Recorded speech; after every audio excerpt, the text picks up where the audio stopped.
नमस्कार, सुप्रभात news MP के संध्या समाचार में आपका स्वागत है। खबर को शुरू करने से पहले आप सभी से निवेदन है कि इस वीडियो को लाइक करके चैनल को सब्सक्राइब जरूर करें। तो चलिए शुरू करते हैं आज शाम की मुख्य खबरें।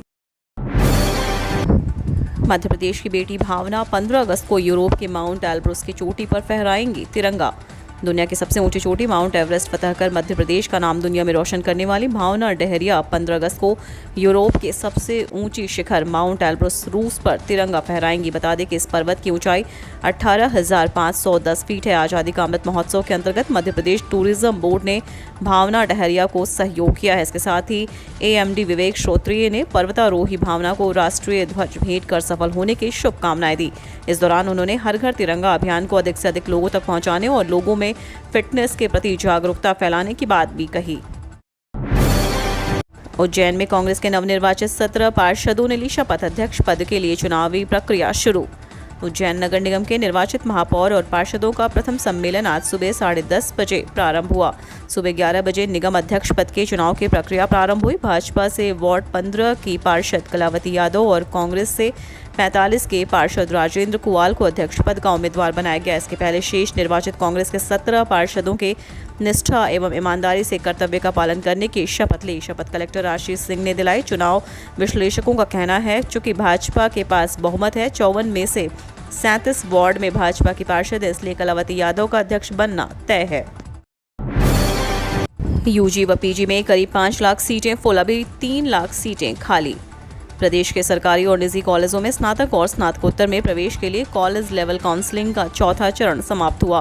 प्रथम चरण और 4 CLC राउंड के बाद यूजी व पीजी को मिलाकर अब तक कुल 4,92,099 प्रवेश हुए हैं। प्रदेश के 1,324 कॉलेजों में 8,10,160 सीटें हैं। इसमें से अब भी 3,18,061 सीटें खाली हैं। 3 लाख खाली सीटों के लिए उच्च शिक्षा विभाग 5वें चरण की काउंसलिंग शुरू करने के निर्देश दिए हैं। 5वें चरण की काउंसलिंग के लिए आज से पंजीयन प्रक्रिया शुरू हो गई है। विभाग के अधिकारियों का मानना है कि 3 लाख खाली सीटें 5वें चरण की काउंसलिंग के बाद भरने की संभावना है। विद्यार्थी 8 अगस्त तक पंजीयन कराने के बाद 13 अगस्त तक ऑनलाइन शुल्क जमा कर प्रवेश ले सकते हैं।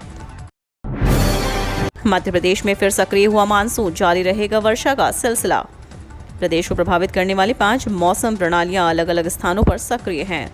मानसून ट्रफ रायसेन रायपुर से होकर गुजर रहा है, जिसके चलते राजधानी सहित मध्य प्रदेश के अधिकतर जिलों में एक बार फिर वर्षा की गतिविधियां शुरू हो गई हैं। मौसम वैज्ञानिकों के मुताबिक आज भोपाल, इंदौर, उज्जैन, जबलपुर, नर्मदापुरम संभागों के जिलों में वर्षा होने की संभावना है। अगस्त में कर्मचारियों को मिल सकता है बड़ा तोहफा, 90,000 तक बढ़ेगी सैलरी।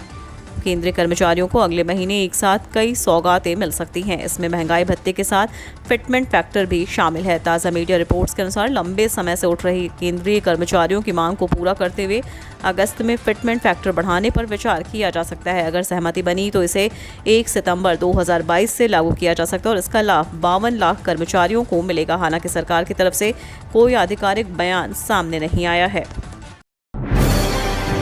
RBI ने फिर बढ़ाया repo rate. PPF Sukanya Samriddhi योजना किसान विकास पत्र पर बढ़ सकती हैं ब्याज दरें।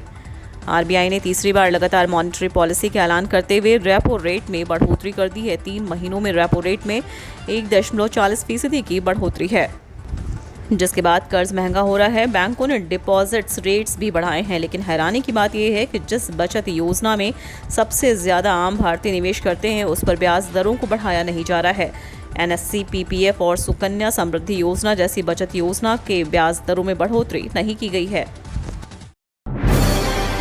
MGM मेडिकल कॉलेज के लैब में शुरू होगी मंकी पॉक्स वायरस की जांच। MGM मेडिकल कॉलेज के लैब सहित प्रदेश के 3 सरकारी मेडिकल कॉलेजों में मंकी पॉक्स और अन्य पशुजन्य रोग, ऐसे रोग जो पशुओं से मानव में आते हैं, की जांच जल्द ही शुरू होगी। राष्ट्रीय रोग नियंत्रण केंद्र ने पशुजन्य रोगों के निदान जांच के लिए इन कॉलेजों को चुना है। इसका उद्देश्य पशुजन्य रोगों की निगरानी, निदान और जांच की व्यवस्था को मजबूती प्रदान करना है। NCDC पूरे देश में मेडिकल कॉलेजों को चिन्हित कर रहा है जहां पशुजन्य रोगों की जांच की व्यवस्था की जा सके। पहले चरण में प्रदेश के 3 मेडिकल कॉलेजों का चयन हुआ है। इंदौर के अलावा 2 मेडिकल कॉलेज जबलपुर और भोपाल के हैं। भोपाल इंदौर में बढ़ा लेकिन ग्वालियर में घटा बायोमेडिकल वेस्ट का डिस्पोजल। मध्य प्रदेश प्रदूषण नियंत्रण बोर्ड ने हाल ही में एक रिपोर्ट जारी की है। इसमें बताया है कि वर्ष 2021 में प्रदेश के किस शहर में हर रोज औसतन कितने किलोग्राम बायोमेडिकल वेस्ट का डिस्पोजल किया गया। गौर करने वाली बात यह है कि भोपाल और इंदौर जैसे महानगरों में वर्ष 2020 की तुलना 2021 में ज्यादा बायोमेडिकल वेस्ट निष्पादित किया, जबकि ग्वालियर और आसपास के जिलों की बात करें तो यहाँ स्थिति इसके ठीक उलट रही। इन जिलों में 2020 की तुलना 2021 में कम बायोमेडिकल वेस्ट निष्पादित किया गया। प्रमोशन के लिए इंदौर आए अक्षय कुमार 56 दुकान पहुंचे। नामी फिल्म अभिनेता अक्षय कुमार अपनी फिल्म के प्रमोशन के लिए शहर पहुंचे। उन्होंने मीडिया से बात की और कुछ पल फुर्सत के निकालकर खाऊ चौपाटी 56 दुकान भी पहुंच गए। जब अक्षय कुमार 56 दुकान पर पहुंचे तो उनकी एक झलक पाने के लिए बड़ी संख्या में प्रशंसक वहां मौजूद थे। वहां भारी भीड़ देखकर अक्षय कुमार कार से नीचे नहीं उतरे और कार से ही अपने प्रशंसकों का अभिवादन किया। अक्षय अपने साथ इंदौर का नमकीन भी ले गए।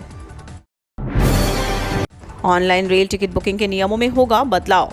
भारतीय रेलवे खानपान और पर्यटन निगम की ऑनलाइन यात्री टिकट बुकिंग प्रणाली को अपग्रेड करने के लिए काम कर रहा है, ताकि यात्रियों को टिकट कटवाने के साथ साथ यात्रा में भी सुविधा हो सके।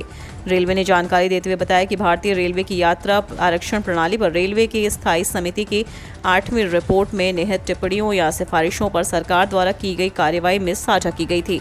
रेल मंत्रालय ने कहा कि टिकट प्रक्रिया को आधुनिक बनाने के लिए उसने समय समय पर कई कदम उठाए हैं। दरअसल यात्रियों को ऑनलाइन टिकट कटवाने में कई बार दिक्कतों का सामना करना पड़ता है। ऐसे में ऑनलाइन टिकट के प्रोसेस को और भी आसान और सुविधाजनक बनाने पर काम कर रही है।